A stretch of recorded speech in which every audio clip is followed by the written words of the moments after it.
माँ ने बेटे का घमंड चूर चूर कर दिया। 85 साल की वृद्ध माँ, जिसका नाम सरिता देवी था, जिसके पति का निधन बहुत समय पहले ही हो गया था, उसने बचपन में ही खुद भूखे रहकर बेटे सुनील को खाना खिलाया।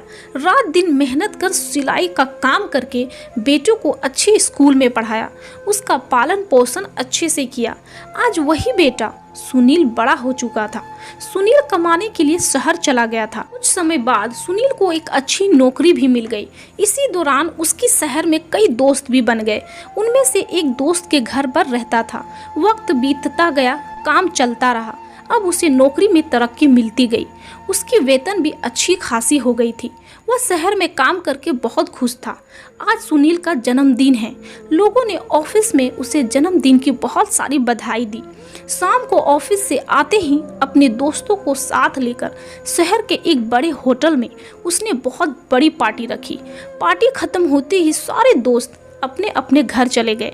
सुनील शहर में इतना घुल मिल गया कि उसे अपनी बूढ़ी माँ का जरा भी ख्याल नहीं आया। गांव में उसकी बूढ़ी माँ उसकी तरक्की के लिए रोज मंदिर में पूजा पाठ करती थी। ईश्वर से अपनी बेटी की लंबी उम्र की कामना भी करती थी। उसके घर वाले वहां उस पर आस लगाए हुए बैठे थे कि शहर से उनका बेटा आएगा तो सब मुश्किल हल हो जाएगी। लेकिन शहर जाकर अपनी माँ को ही भूल गया था। उसके दोस्तों के साथ घूमना और पार्टी करना उसे बहुत अच्छा लगता था, लेकिन अपनी बूढ़ी माँ की कोई चिंता नहीं थी। सुनील ने पैसे से शहर में एक बहुत बड़ा घर खरीद लिया था। कार, बड़ी बड़ी मकान, सामान वगैरह लिए। एक बार भी गांव में रह रहे अपनी बूढ़ी माँ का ख्याल तक नहीं आया, ना ही उनको कभी बुलाया। शहर में आराम की जिंदगी जी रहा था। उसकी माँ रोज उसे फ़ोन करती, लेकिन वह एक बार भी फ़ोन नहीं उठाता। अपनी माँ के बार बार फ़ोन करने की वजह से सुनील को बहुत गुस्सा आ रहा था। उसने फ़ोन उठाया। क्यों मुझे बार बार परेशान कर रही हो? आपको कोई काम नहीं है क्या?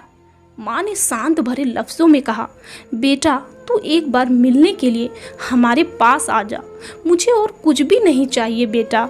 सुनील बेटा, तू ही मेरी ज़िंदगी है। तेरे अलावा है ही कौन मेरा इस पूरी दुनिया में? और वह बात करते करते रोने लगी। बस बेटा एक बार आ जा अपनी माँ के लिए। बेटे को बहुत घमंड था, क्योंकि सुनील बहुत अमीर बन चुका था। अब तो उसकी माँ की हर बात बुरी लग रही थी उसे। लेकिन फिर उसने साफ लफ्ज़ों में कहा, ठीक है, एक दिन आपको मिलने के लिए आ जाऊंगा। लेकिन बेटे के शब्द सुनकर माँ दीवानी सी हो जाती है। आज बेटे का आने का दिन था। माँ बहुत खुश थी। माँ बेटे का इंतज़ार कर रही थी। जैसे ही बेटा घर के द्वार पर आता है, माँ बेटे को गले लगाती है। लेकिन बेटे पर माँ की ममता का कोई असर नहीं हुआ, क्योंकि उसको लाखों करोड़ों रुपये का घमंड जो था। बेटे ने माँ को कहा, तू तो हमेशा मुझे कहती है ना कि माँ का कर्ज इस दुनिया में कोई नहीं उतार सकता। आज मैं तेरे सारे कर्ज चुका दूंगा। बता कितना कर्ज है तेरा? तुझे क्या चाहिए? घर, गाड़ी, बड़े बड़े मकान, रुपये, सोना चांदी, जेवर, बता ऐसा क्या दूं से तेरा सारा कर्ज उतर जाए, ताकि तुम मुझे कभी ऐसा ना कहे कि माँ का कर्जा इस दुनिया में कोई नहीं उतार सकता। माँ ने बड़े आराम से कहा, बेटा ये घर, गाड़ी, बड़े बड़े मकान, सोना चांदी से तुम मेरा कर्ज नहीं उतरेगा। अगर तुझे मेरा कर्ज उतारना है तो एक काम कर, मैं तुझे ऐसे 3 काम करने को दूंगी जो तुझे पूरा करके दिखाना होगा। अगर 3 काम करने में सफल हो गया तो मैं समझूंगी तूने मेरा कर्ज उतार दिया।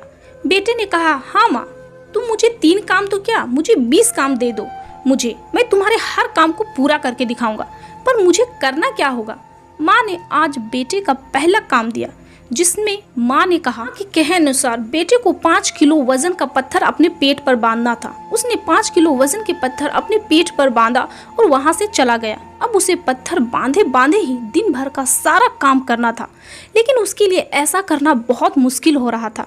पत्थर के बोझ के कारण वह जल्दी थक गया। दिन तो जैसे तैसे गुजर गया, लेकिन शाम होते होते उसकी हालत खराब हो गई। जब उससे रहा नहीं गया तो वह सीधा माँ के पास गया और बोला, माँ इस पत्थर को बांधकर ज्यादा समय के लिए नहीं रह सकता। बेटे की बात सुनकर माँ ने मुस्कुराते हुए कहा, 24 घंटे भी पत्थर संभाल नहीं सके और मैंने अपनी कोख में तुम्हें 9 महीने तक रखा और सभी काम करती रही। इसके बाद भी मुझे थोड़ी भी थकान महसूस नहीं होती थी और कमाए हुए पैसों से मेरी तुलना कर रहा है। आज बेटा पहला परीक्षा में असफल रहा, लेकिन फिर भी बेटे का घमंड नहीं उतरा और उसने माँ से कहा, तू मुझे और काम तो दे, तेरे सारे काम खत्म करके दिखाऊंगा। आज बेटे को माँ ने दूसरा काम दिया, जिसमें कल एक रात तुम मेरे पास कमरे में सो जा। अगर एक रात मेरे पास सो जाएगा तो मैं समझूंगी तूने मेरा कर्ज उतार दिया। एक रात की ही तो बात है। उस दिन बेटा माँ के कमरे में ही सो जाता है। जैसे बेटे को नींद आने लगी, माँ ने बेटे को जगा दिया और कहा, बेटा प्यास लगी है, एक गिलास पानी पिला दो। बेटे ने कहा, ठीक है माँ, अभी लाता हूँ। माँ ने थोड़ा पानी पिया और बाकी पानी बेड पर फेंक दिया, बेड पर जहाँ बेटा सोया था। बेटे ने कहा, अरे माँ, ये क्या किया तुमने? तुमने मेरी जगह सारी गीली कर दी, अब मैं कैसे सोऊंगा? माँ ने कहा, बेटा गलती हो गई, अब सूख जाएगा, बस एक रात ही तो सोना है तुझे। जैसे तैसे बेटा उस गीले बेड पर सो गया। अभी आँख थोड़ा लगा ही हुआ था कि माँ ने फिर बेटे को जगा दिया और कहा, पानी पिला दो बेटा। बेटे को थोड़ा गुस्सा आया और उसने माँ को कहा, माँ अभी तो पानी पिया था, इतनी जल्दी प्यास लग गई। माँ ने कहा, बेटा गर्मी बहुत ज़्यादा है, इसीलिए प्यास लग रही है, एक गिलास और पानी पिला दे। बेटे ने थोड़ा मुंह बनाया और पानी का गिलास लेकर आ गया और माँ को घूरते हुए देखने लगा। माँ ने थोड़ा पानी पिया और बाकी पानी फिर बेटे की जगह पर गिरा दिया। बेटे को गुस्सा सातवें आसमान पर पहुंच गया। बेटे ने माँ को बहुत बुरा भला कहा। बेटे ने कहा, माँ तू पागल हो गई है, तूने मेरी जगह पर पानी फिर से गिरा दिया, बार बार मेरा बिस्तर खराब कर रही है। माँ बेटे को देखती रही, लेकिन माँ ने कुछ न बोली। माँ ने शांत लफ्जों में कहा, बूढ़ी हो गई हूँ ना बेटा, गलती हो गई, कोई बात नहीं, एक रात की ही तो बात है, सो जा, अभी थोड़ी देर में सूख जाएगा।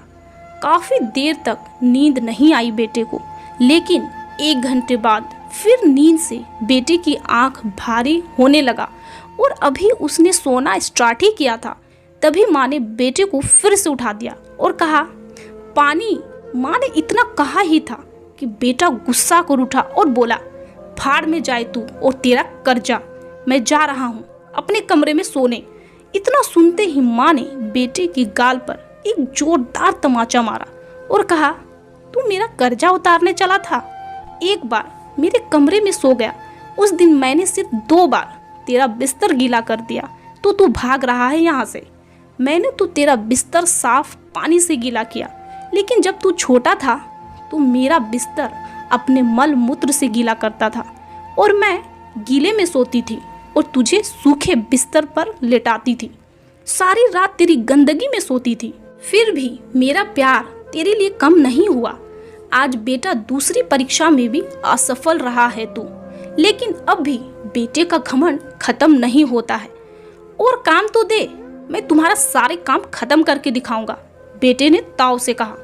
माँ तो माँ होती है। माँ ने बेटे से कहा, मैं तुम्हें एक सवाल का जवाब देना होगा, लेकिन याद रखना, एक बार भी गुस्सा नहीं करना है। मैं सवाल पूछूं तो तुम्हें जवाब देना है। बेटे ने कहा, ठीक है, नहीं करूँगा। यह क्या है? कबूतर है। फिर पूछा, यह क्या है? यह कबूतर है। थोड़ी देर बाद माँ ने फिर से अपने बेटे से तीसरी बार पूछा, यह क्या है? इस समय बेटे की स्वर में जलन महसूस हुई। तब उसने अपनी माँ पर चिल्लाते हुए कहा, यह एक कबूतर है। एक कबूतर?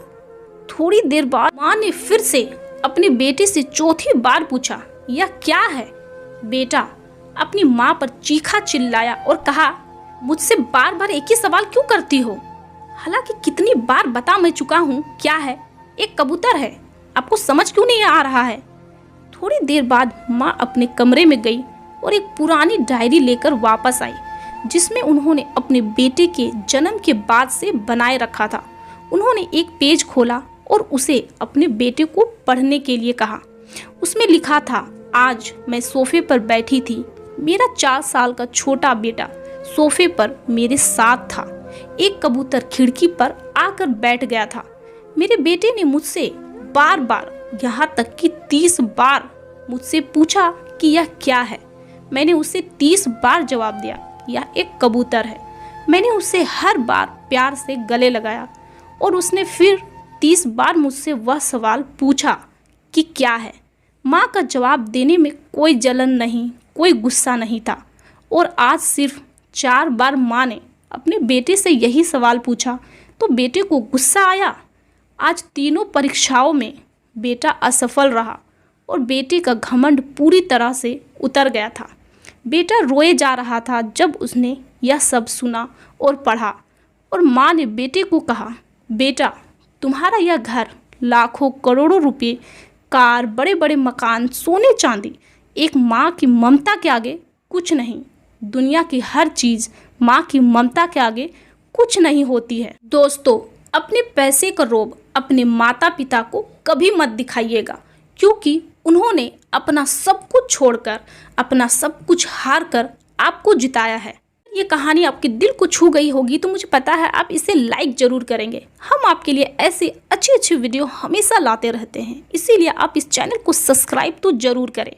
यहाँ तक देखने के लिए आपका बहुत बहुत धन्यवाद।